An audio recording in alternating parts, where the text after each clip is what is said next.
Terima kasih Anda masih bersama kami di Kompas Petang, saya Cynthia Rompas. Saudara pelatih Timnas Indonesia, Patrick Kluivert, optimistis menatap laga melawan Tiongkok Kamis mendatang di GBK Jakarta. Kluivert dan tim kepelatihan telah menganalisa permainan Tiongkok di laga sebelumnya.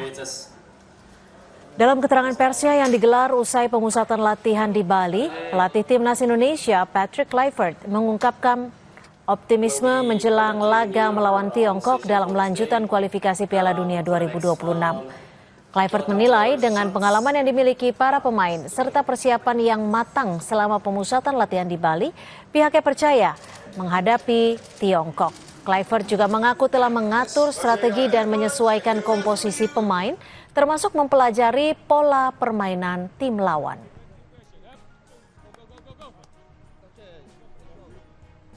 Yes, we discussed a lot regarding China. Of course, we analyzed China very good.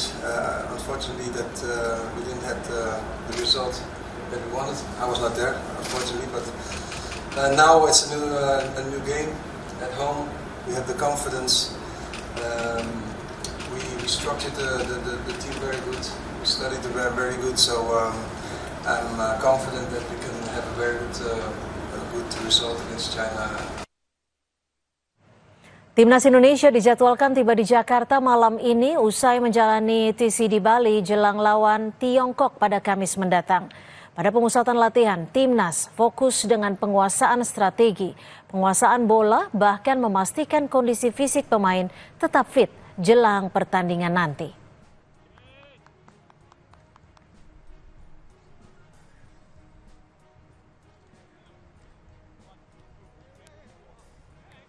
Timnas Indonesia tengah bersiap menghadapi dua laga pamungkas pada kualifikasi Piala Dunia 2026 zona Asia melawan Tiongkok dan Jepang. Setelah hampir sepekan berlatih di Bali, para pemain kembali ke Jakarta sore ini. Pelatih kepala Patrick Kluivert menekankan pentingnya pemahaman strategi permainan dalam sesi latihan mulai dari teknik, fisik hingga taktik. Lalu apa saja yang harus disiapkan dengan lebih matang agar skuad Garuda bisa menang dalam laga penting ini. Kami membahasnya bersama analis sepak bola sudah ada Bung Haris Pardede. Bung Harpa, ini pemusatan latihan sudah selesai. Para pemain juga sudah berangkat ke Jakarta. Menurut Anda, apakah ini akan membawa pengaruh pada performa skuad Garuda? Ya, total kurang lebih 6 hari ya, dari tanggal 26 Mei sampai dengan kemarin lah sebenarnya ya, karena hari ini skuad Garuda itu hanya tinggal terbang ke Jakarta dan saat ini kita berbicara mungkin mereka sedang ada di udara. Ya, jadi satu persiapan yang sangat positif. Mereka latihan 2 hari pertama, kemudian 1 hari sempat rehat ya mungkin supaya sedikit rileks. Lalu kemudian ada sesi entertainment juga kalau kita saksikan sekaligus merayakan ulang tahun Ketua Umum PSSI Pak Erick Thohir. Kemudian juga ada sesi-sesi latihan yang begitu intens ya. Tadi dijelaskan sebagian kecil oleh Patrick Kluivert yang baru saja melakukan sesi press conference dengan Kapten Jayitses. Jadi saya pikir persiapannya sudah sangat positif. Ya jangan nggak terlalu lama juga, tapi juga nggak sebentar seperti waktu kita menjelang menghadapi Australia dan Bahrain. Ya jadi kita mudah-mudahan berharap mereka akan menuju final preparation 1-2 hari ini. Mungkin hari ini mereka sampai istirahat, lalu kemudian latihan 1-2 kali dan official training tanggal 4 dan main tanggal 5. Tapi kalau pemusatan latihan di Bali ini, Anda menyebutnya cukup maksimal tidak untuk melawan Tiongkok? Karena kita tahu juga tim Tiongkok ini bisa dikatakan tidak boleh dipandang sebelah mata. Ya, saya sangat suka tadi apa yang dikatakan Mbak Cynthia terakhir, bahwa kita tetap harus mawas diri, harus humble juga, harus down to earth ya. Kita masih ingat flashback ke laga menghadapi China di Qingdao di bulan apa itu ya, September atau Oktober saya lupa ya, Oktober kalau nggak salah. Kita sudah menggebu-gebu lalu merasa kita di atas angin. Setelah 3 pertandingan kita mendapatkan 3 poin ya, seri 3 kali, tapi kemudian kita kena hajar 2-1. Nah, hal ini juga jangan sampai terulang secara mentality. Jadi percaya diri, optimis boleh dan gampang aja kita ngomong ya, tapi di lapangan ini PR-nya banyak. Cuman satu PR yang sudah dilakukan dengan baik adalah TC, ini sudah berlangsung dengan maksimal. Tinggal nanti mungkin menggodok bagaimana mencari 2 atau 3 pemain yang mungkin tidak akan bisa tampil saat menghadapi China. Ini ada 5 nama yang kabarnya dicoret. Ada PS Marcelino, Eliano, dan juga Sandy Walsh. Seberapa besar Ya. sih dampak ketidakhadiran mereka dalam laga melawan Tiongkok 5 Juni nanti?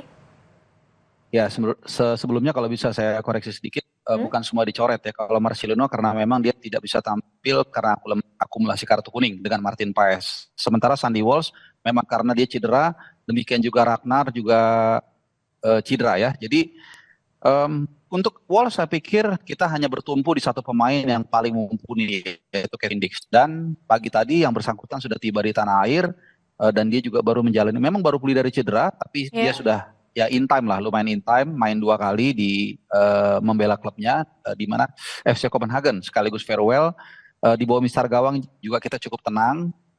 Di Emil Laudero saya pikir satu Indonesia sepakat dia adalah pengganti yang pas, dan ini adalah ajang pembuktian dia ya untuk memberikan yang terbaik bagi Indonesia. Dan Jaitzes juga tadi sudah menjawab di konferensi pers yang mungkin baru berlangsung 2 jam yang lalu bahwa dia dengan Emil gak ada masalah, dia paham, dan bahkan dalam TC ini itulah gunanya TC, dia sudah mengenal cukup baik, dan bahkan sebelum TC pun dia sudah berhubungan dan sama-sama main di Italia juga, walaupun saat itu Emil Laudero main di Serie B ya, tapi mereka tahu lah environment-nya. Mungkin sekali lagi ini yang sering saya katakan dalam beberapa kesempatan, yang menjadi PR yang paling mungkin bikin pusing tim kepelatihan adalah mencari pengganti Ragnar dan juga Marcelino Ferdinand. Kenapa? Karena Marcelino Ferdinand terlibat dalam 3 dari 4 gol terakhir. 2 gol diciptakan ke gawang Saudi, kemudian asis terakhir ke gawang Bahrain yang diciptakan oleh juga asis dari Marcelino Ferdinand. Lalu siapa dong yang paling mumpuni untuk mengganti Ragnar dan juga Marcelino ini menurut Anda?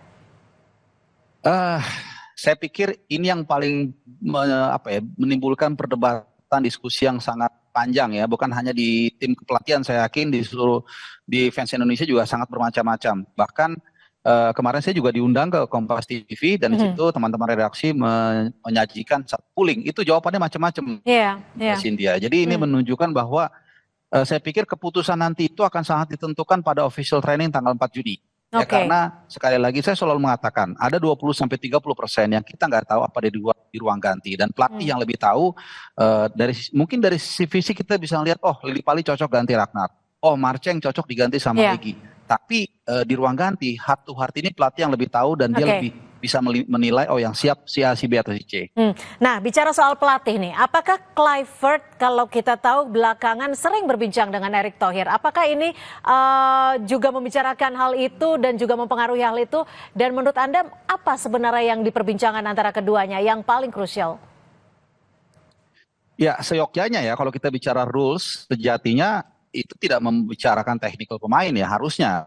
Karena kan kalau kita sepakat, dan itu pun berkali-kali dikatakan oleh federasi, teritori hak prerogatif untuk menunjuk pemain dan tidak menunjuk ke pemain, bahkan mengusung taktik atau strategi tertentu, itu hak prerogatif pelatih kalau kita sepakat ya. Jadi logikanya yang dibicarakan di luar itu. Gitu. Kita nggak tahu ya, mungkin masalah soal akomodasi, soal apa, jadi lebih kepada manajerial harusnya, tapi tidak bersangkutan dengan detail pemain dan juga taktikal strategi. Karena itu lebih akan dominan oleh tim pelatih. Bung Harpa, sebelum kita lanjutkan dialog kita, ini seperti yang Anda tadi sebutkan bahwa Kapten Timnas Indonesia Jaitzes juga sudah memberikan responnya soal absennya Martin Paes dalam laga krusial melawan Timnas Tiongkok di Stadion Utama Gelora Bung Karno, Jakarta. Ini Jay mengatakan bahwa skuad Garuda tetap percaya diri meski tampil tanpa penjaga gawang utama Martin Paes. Kita simak dulu pernyataannya. I know Emil a little bit now because he plays in Italy, and we had a lot of contact also before he did the neutralization. And so far I've only played with Maarten, so I cannot really say what the real big difference is, but we are very fortunate to have multiple goalkeepers, not only them but also we have other goalkeepers who are really good, so we're really fortunate to have a lot of choices, so it will be a difficult choice for the coach when everybody is here. Pilihan yang sulit bagi pelatih, seperti itu disebutkan oleh Jaitzes. Bagaimana Anda melihat nanti susunannya? Ya, inilah mengapa Jaitzes ditunjuk sebagai kapten tim ya. Saya bertemu dia pertama kali secara langsung itu saat kita menghadapi Saudi di Jeddah. ini memang sangat luar biasa, soft spoken dan juga public speaking kita lihat tadi sangat luar biasa. Ya.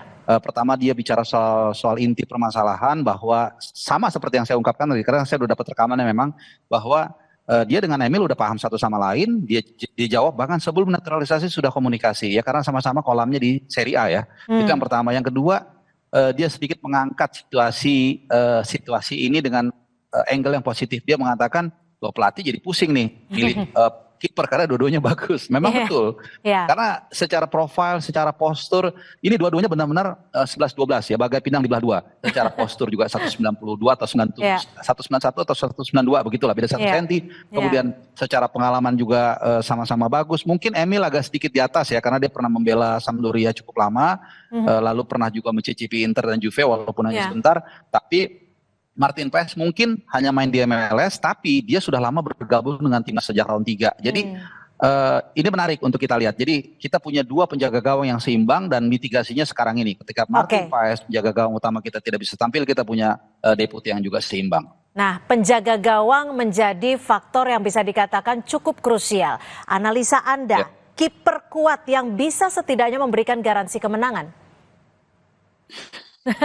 Ya itu ada di diri dalam Martin Paes dan Emil Laudero yang saya katakan tadi. Dua kiper ini sangat seimbang, dengan segala hormat ya kepada Adinda Hernando dan juga Nadeo Argawinata, bahkan juga Reza Arya dari PSM. Dan saya pikir tiga kiper dari Liga 1 ini juga bisa belajar juga dari dua orang ini, nggak ada masalah. Tapi for the time being saya pikir Emil yang paling pas dan paling pantas untuk mengisi skuad Garuda. Dan yang saya senang adalah dia sudah diikutkan nih dalam 2 pertandingan saat menghadapi Australia dan juga saat kita mengalahkan Bahrain 1-0. Artinya secara aklimatisasi, secara adaptasi, secara vibes, dia sudah lihat-lihat sedikit lah bagaimana rasanya bermain di depan mungkin nanti sekitar 65 atau 70 ribu fans timnas ya. Karena walaupun dia punya CV yang cukup panjang di Serie A, tapi saya yakin dia juga tidak sering ya bermain di depan pendukung yang begitu banyak gitu. Baik, kita nanti akan ketemu pada 5 Juni 2025 mendatang melawan Tiongkok. Saya masih mencoba mencari tiketnya karena sudah sold out semuanya. Terima kasih Bung Harpa sudah memberikan analisa Anda sore hari ini di Kompas Petang. Selamat sore Bung Harpa. Saudara, informasi lainnya di Kompas Petang masih akan kami hadirkan selepas jeda. Di antaranya satu persatu jemaah lansia dicek kesehatannya oleh dokter. Persiapan jemaah jelang puncak haji menjadi penting, khususnya faktor kesehatan.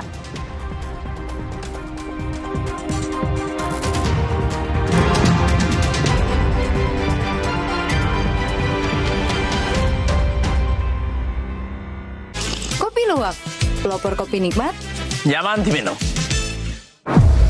Pelanggaran hukum, ketidakadilan, keresahan sosial terjadi dan terjadi lagi.